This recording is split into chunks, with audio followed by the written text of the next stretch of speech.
Hey guys, I'm here today to talk to you about writing compelling social media posts.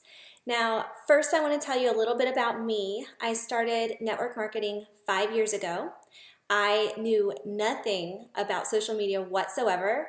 I had about 300 Facebook friends. I only posted pictures of my kids.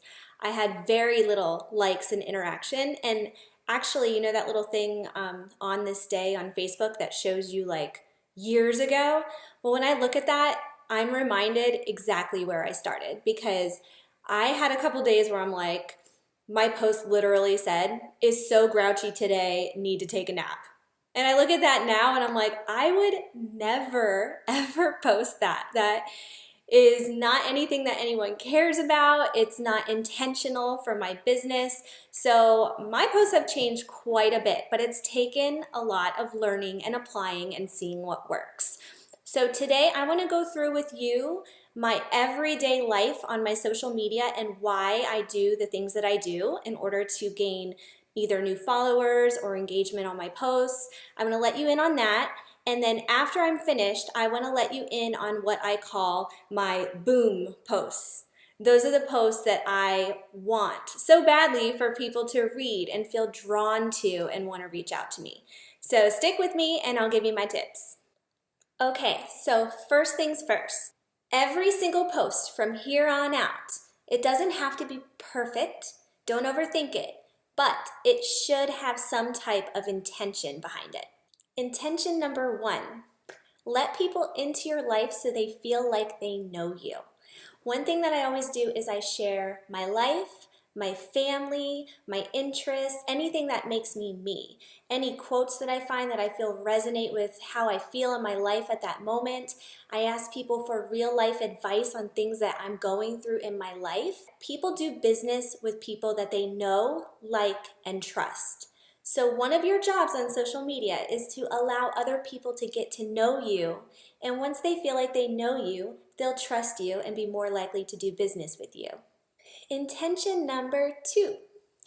I share what this business looks like in my life as I'm sharing my life so others can envision how this business could look in their lives. So I share the fun, the team growth, the girl boss friendships that I'm making. I educate people about the wines and why they're different and why I love them. I share about how this business ties into Nick's real estate business. And I let people know that this business is simply a part of my life. This business is not going to take over my entire social media, but it is a big part of my life. So as I share my life, I'm also sharing how this business ties into my life, and hopefully people can see how it could possibly tie into their life as well. Intention number three. Exude the positive energy that people want to be around. And if you don't feel like that positive, confident person, dig into personal development. That is the best thing I ever started doing 5 years ago in my other business is read or listen to personal development every single day. It has truly helped me become the best version of myself possible. That way in all of my posts, I am a confident person. I am passionate about everything I do. I'm excited. I'm optimistic in every situation possible. And I inspire positive change in other people. So I try to aim for my posts to exude all of that type of energy so people are drawn to me. And like I said, if you do not feel like that person right now, a little personal development every day goes a long way, and it will help you be the best version of yourself. It will help attract more people to you and your business. Intention number four, speak to your audience. Speak to the person who cares what you have to say. So one thing I do is I am as me as I can possibly be. I'll probably say that several times. I just got on a phone call with a girl the other day who I had never met. And after talking to her for about 15 minutes, she said to me, "You sound exactly on the phone the way you speak in your posts." And I'm like, yes, because honestly, that is what I aim for. I mentioned before, I want people to feel like they know me. So I share a lot of myself. I also want to speak in my posts the way I would speak to another person. I want them to feel my energy. Intention number five. Pique someone's interest. So think about it. What are 5 things that attracted you most to this business? Because those 5 things will attract people that are a lot like you. So your social media posts should speak of those 5 things to pique people's interest. Intention number 6, re-pique interest. So have you ever been in a conversation, you sent a video, you followed up, and you got crickets? I'm sure you have, because it happens to me all the time. But let me tell you something. When someone doesn't respond, they watch you. And this is when social media becomes extremely important. For those people who have not responded, continue to be excited and share what this business looks like in your life, and they can envision it in theirs. If someone tells you it's not a good time, there's this thing we call FOMO, fear of missing out. Now, if someone says this is not a good time in their lives, then you need to be posting something on your social media about how your team is growing, how you're so glad that you joined when you did because this happened. You need people to see, oh, I need to jump in right now because I don't want to miss out on anything. If someone tells you they're not interested, it's the end of the world, right? Nope. Okay, so if someone tells you they're not interested, think of their objection and turn it around. Use the feel, felt, found method. So what that is say someone said, I really don't feel like I have enough time for this business.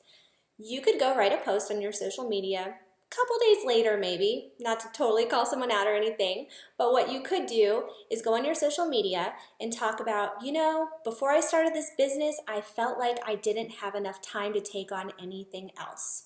But my family really, really needed something to help them financially.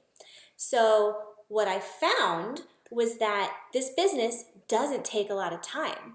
And what I found was I was going through Pinterest and scrolling and Facebook and scrolling, and I had a lot of time, pockets of time that I could use to build a business and better my family's future. And then you could say something like, I'm so glad I did because this business has helped me XYZ. So what happens is that person who said they didn't have enough time, they see that post. And then someone else who might be feeling the same way, who hasn't actually told you that, will see that post too. And that might be just a little nudge for them to join you too. Okay, so now I've gone over all of my daily intentions for my posts. And we do have a document in our team page with like a million different examples of things that you can post and ideas. So like we have endless resources for ideas for posting. So if you have those intentions in mind and you use some of the ideas from our group, you're going to gain a following. Okay, so now what I want to talk about is technical stuff for a boom post. Okay, so what a boom post is what I call it anyway, is when I have done all these things all week and I want a post that is going to draw people in and make them act. Draw people in and make them reach out to me. So here are the key ingredients of a boom post. The journey of your life and your business should read and flow like the chapters of a book. It should make sense, not like magazine articles where they're all sporadic all over the place.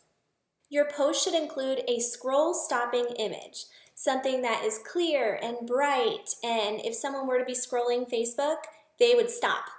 So that's the point of a scroll-stopping image, and Kelly will be doing an entire training on that tomorrow, so I won't go too far into that. The first sentence needs to grab people's attention. The first sentence cannot be boring, guys, because if it is, people will scroll. If you have a sentence that grabs people's attention and gets them excited or makes them wonder and makes them want to read more, people will more likely make it to the end. Talk to your best friend. Make sure you do not sound like a sales pitch or infomercial. Always lead with why you're doing something instead of what you're doing. Facts tell, but stories sell. Positivity, excitement, passion, and confidence Be confident in what you have to offer because it is a gift. Space your verbiage out in your posts. That way it's easy to skim. So if people are scrolling through Facebook and they see one big blob, they're not likely to read it. But if they see it spaced out nicely and they can kind of skim it, they're way more likely to read it. And the last two, urgency, fear of missing out. Like I talked about before, FOMO, fear of missing out. Make sure this is something that people want to be a part of right now. Message me ASAP for details. Now, I don't do that on every single post that I write, but every now and then when I really want someone to reach out to me, I will put at the end, reach out to me ASAP. Okay guys, those are all my tips. Now keep in mind, this has taken me quite a long time to master. So just take all of these tips in, little by little apply them, don't overthink it, and just be yourself and have fun with it. People are drawn to people like themselves. So be you, have fun with it, and I can't wait to see your posts.